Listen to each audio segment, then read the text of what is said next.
Hello everyone, Amanda here. Thank you so much for joining me. So today I'm going to show you a way of doing the Midori style binding where you don't see the elastics down the spine. It's going to be hidden, okay? And it's based on a design created by Kathy Orta, who is Paper Phenomenon, who does this kind of technique but more advanced because hers is for mini albums, okay? And she does it slightly different, but I've gotten the idea from her design. So I'm not claiming ownership of it. I've adapted it. So this piece needs to measure, okay, 8 by 8 1/4. So 8 1/4 is your height. So make sure you've got it the right way with your height, with your longest measurement going down. And I've done that measurement based on A4 sizing. If you're a US letter size, you still want 8 that way, okay? But the height that way, you want the height of your journal, whatever height your covers are, okay, minus 1/4 inch, okay? So it's still 8 on the width, and the height is whatever your covers is minus 1/4 inch. So the first score is going to be at 2 inches. Then 3 inches, 5 inches, and 6 inches. Now, because this is black cardstock, I've done a template on a piece of white so that you can see. Okay, so here we've got 2 inches, 3 inches, 5 inches, and 6 inches. And how it's going to work is you will, let me show you here, fold and burnish these concertina style like that, and then the other one at the other side, fold it in and then out, okay, and you've got this, okay, and you'll need to really burnish it really well.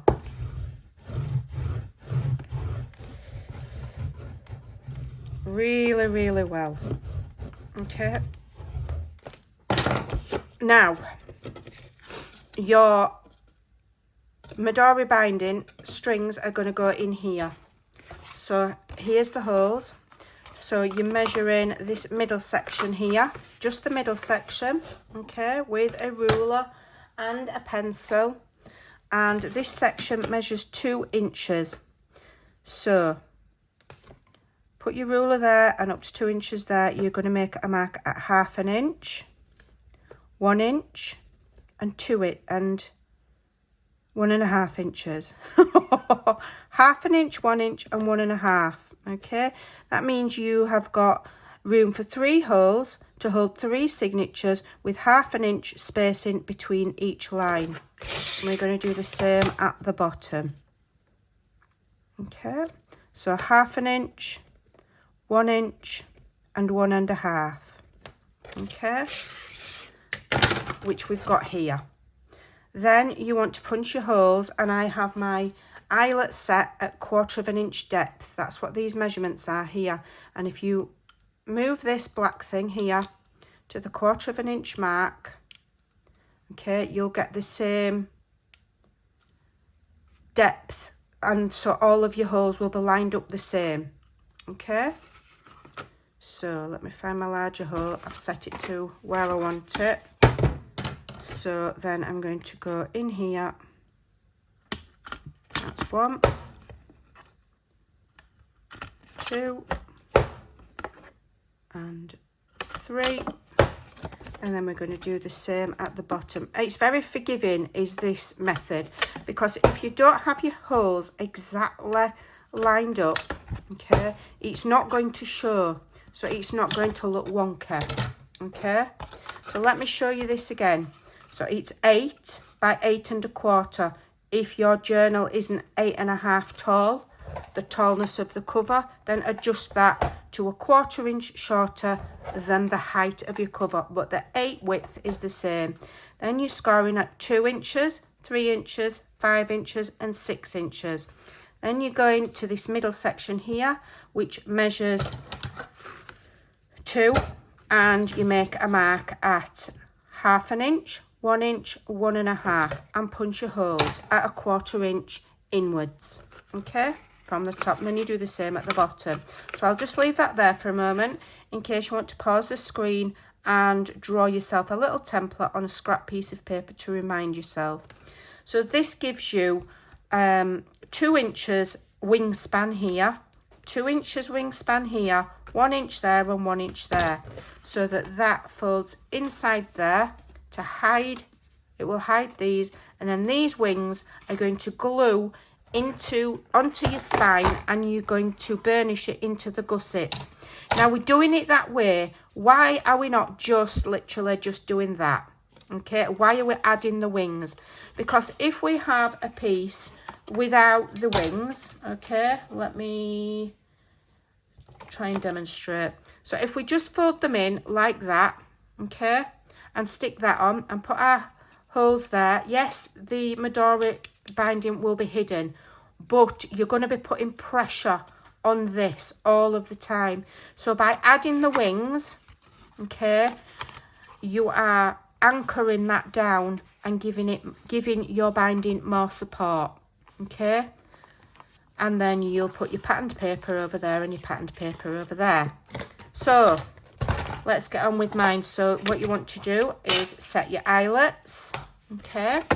So I'll set my eyelets. I will probably speed this part up.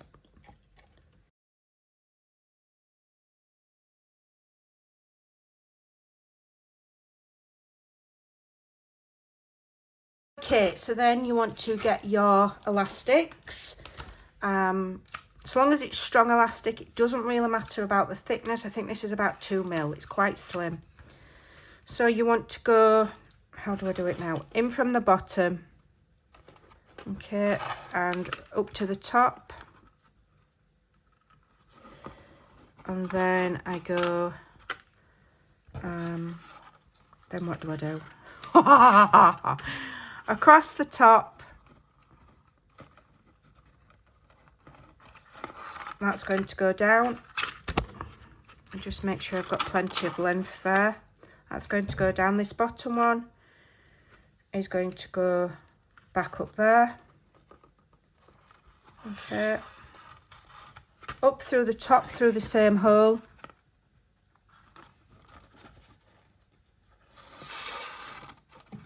And through the back and into the third hole. So you're going to end up with 2 strings in the middle. Okay, it's the only neat way to do it unless you cut it off and have 2 knots. Okay, so then this one goes down the bottom, across the other side, and that way you've only got 1 set of knot. Not 1 set of knot. Then you've only got 1 knot. So I pull it fairly firmly. But to start with, what I do is, and I've said this before, I will make sure I've got plenty of length, okay? And I will just do it loosely and tie it in a bow. And then once my signatures are in and I can determine how tight I want it, then I will go back and I will do it strong, you know, pull it a little bit firmer and double knot it. So now what you want to do is you want to fold all of that in. And then this is going to glue into your journal. Now, if you've already decorated the outside like I have, okay, it's going to be a little bit tricky because you've got this bulkiness. So just be careful you don't ruin anything. All right. So what I'm going to do is I'm going to find some tape. And I'm going to put tape on these bits, but only at the beginning, only about halfway, because I'm going to use glue in the gussets, okay? So just to help me anchor it, I'm just going to put just 1 line of tape there and there. Okay, so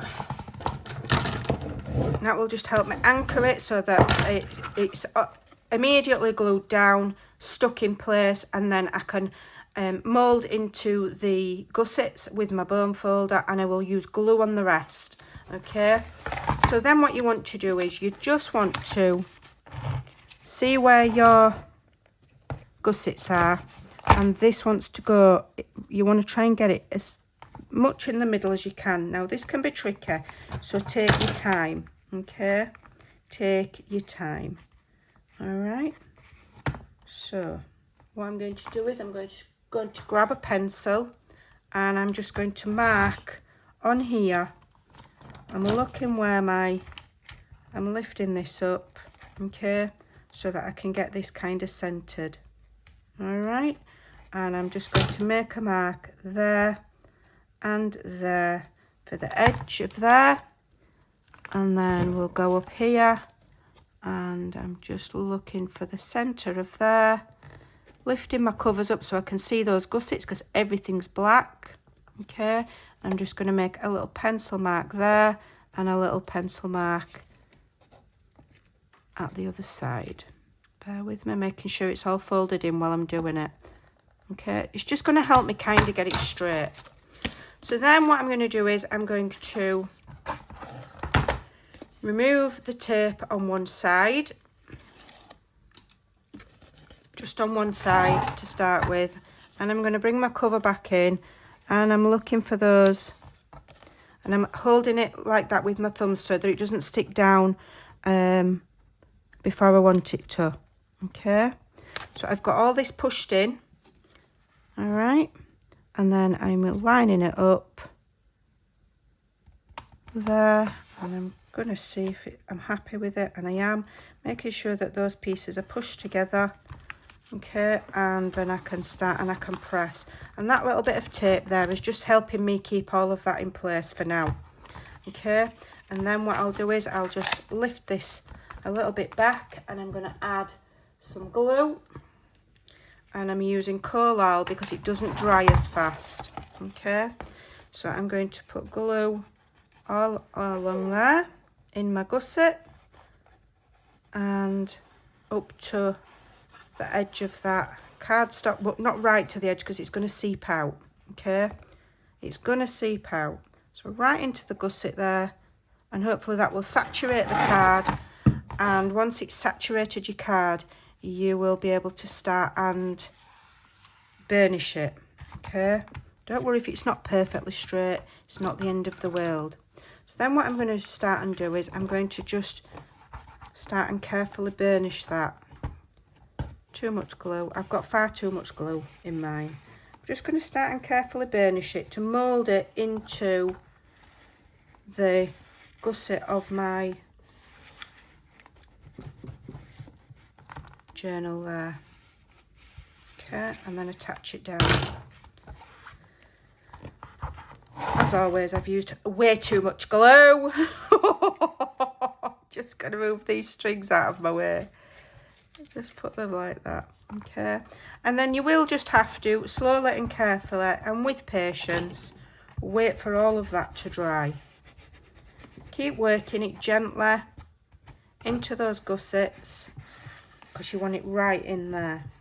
Okay, you want it right in there, so gently push and gently lift.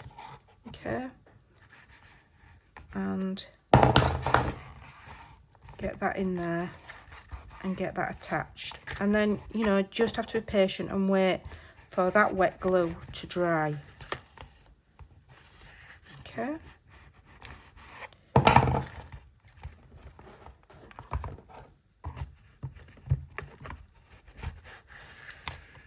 get it right in, but try not to split your card by going too hard on it.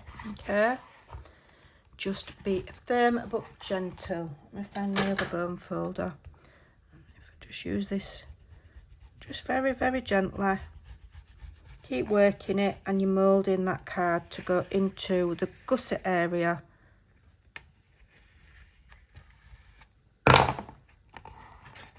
Okay, and give that chance to dry before you do the other side, and just keep working it very gently into that gusset to make sure it's right in. Okay, whilst your glue dries. Don't worry too much about this bit because if it lifts you can always go in and put some more glue. You're concentrating first of all on this gusset area and getting that really moulded in. Okay. It takes some time, but it'll be worth it. Okay. All right, and then when that's dry, we'll come back and I'll do the other side.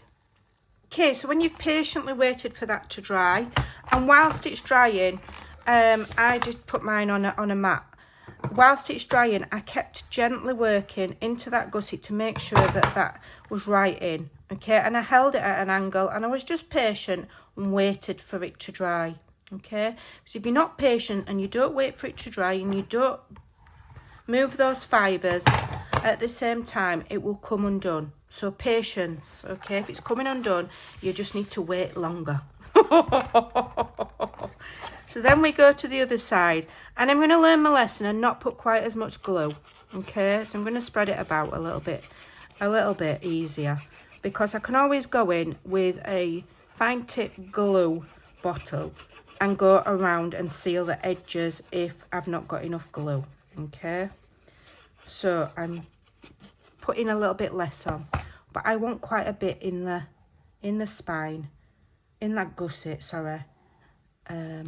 Okay, but just not right up to the edges. So then I can remove my tape again.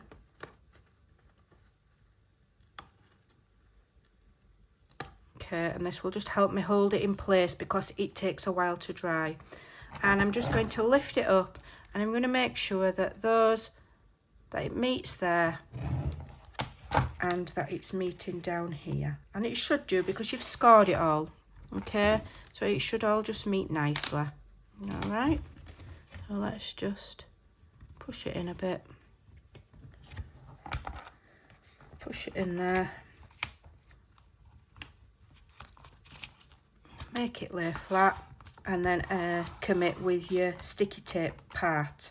Then you're going again. Okay, so I'm resting mine on this mat here because I've got a highly decorative cover, and again I'm going to just burnish under there where that tape is so that it stays in place.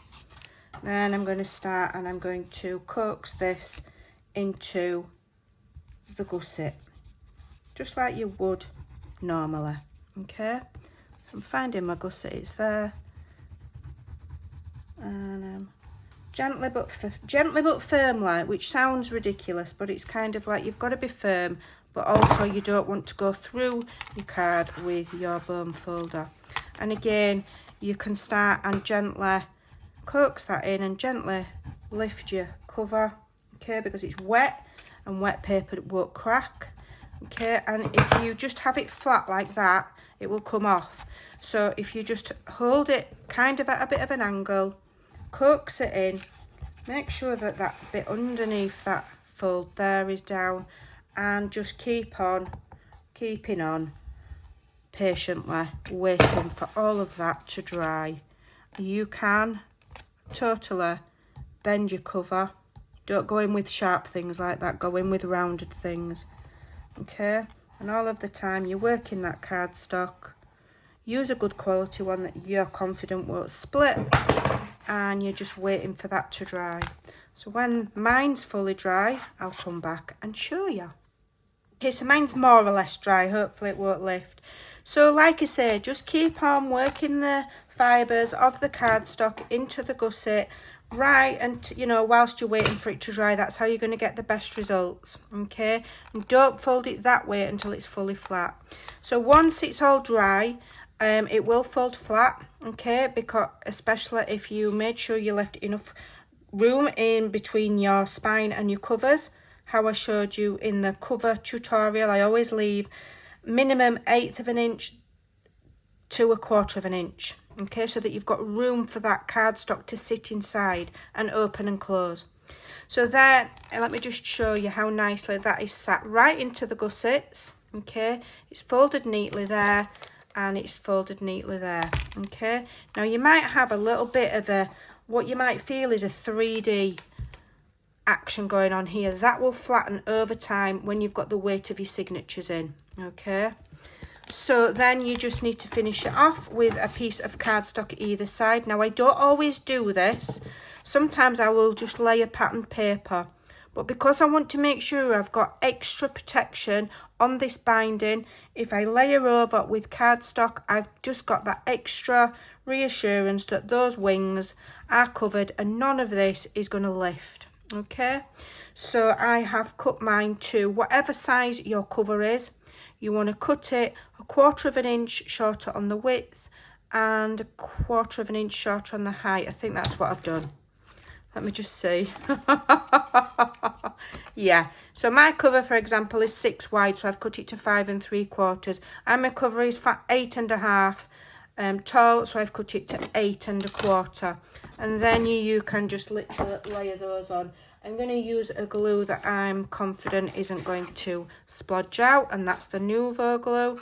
So I switch between glues depending on what I want to happen, okay? And the Nouveau glue is a faster drying. It won't splodge out as much. It's not as thin as the Collal, and it's just as strong. They're both the same strength-wise. They're both really good. It's just that the different drying times, you know, can determine what I use when. If I want something to dry slowly because I want to carefully mould the fibres, or I want plenty of wiggle room, I will use the Collal. If it's something straight and simple where I don't really need a lot of wiggle room, I don't need a lot of drying time, then I will use my Nouveau, because sometimes drying time is a pain in the bum, okay? And then other times you need it. So I have different glues for different drying times, but these are the two main I use. That's the Nouveau Deluxe and that is Collal. Okay, now I do know that the Collal isn't available in all countries. I will tell you that it is very similar to the Beacon 3-in-1 or the tacky glue that people use for journal making. It's just a heck of a lot cheaper. Okay, it's just another different kind of brand, and it's just more budget friendly, but it's a solvent based. It all dries clear, and you'll never see me use PVA. Never, never, never. I know some people love PVA and they swear by it, but to me the water content isn't worth the hassle. It can make your paper wrinkle and it can take forever to dry because there's a lot of water in it, whereas these will dry fairly fast. And so now I can do the other one. Now this cover is not going to be as flexible as the normal, just when we just use just the fabric tape. You can bend those like a gymnast, okay? They will bend backwards and forwards. This one's going to be a little bit stiffer because we've got that cardstock in those gussets, but it will still lay flat if you've left enough space. It shouldn't be a problem, and you've done lots of burnishing and you've been patient, okay? So now we have this, and I have got a lovely anchored down, nice and secure, hidden Midori style binding. So I've got my elastics, but you can't see them through the cover. Now, why would you bother? Why go through all of that? Just sew them in, Amanda. Let me tell you why. I favour this style of binding because I like the idea of being able to add and remove things, okay? Once something's sewn in, then that's it. Obviously you can add things, you can stick them in, but you can physically move the pages around. You could completely take the pages out and change the whole journal, and because you love the cover, okay? You've just got more options with this binding. So then literally all you do is get your signatures, you find the centre of your signature and you slide it in. So I will come back in the next video and start working on the interactive parts front and back, or decorative. They might not be madly interactive. Then we're on to adding our signatures and adding our decoration. So that's it for today. Thanks for watching. I hope you'll give that method a try, even if it doesn't become your favourite method. Having lots of different methods in your crafty brain, as it were, just gives you more options, and the more you learn, then you know the more options you've got, and it's fun. So just make sure that that is centered, so that when that is closed, you can see that these covers are not bashing up against this. It's not getting in the way, and I've sized it that way carefully. So I hope you like that, and I'll see you in the next video. Bye for now.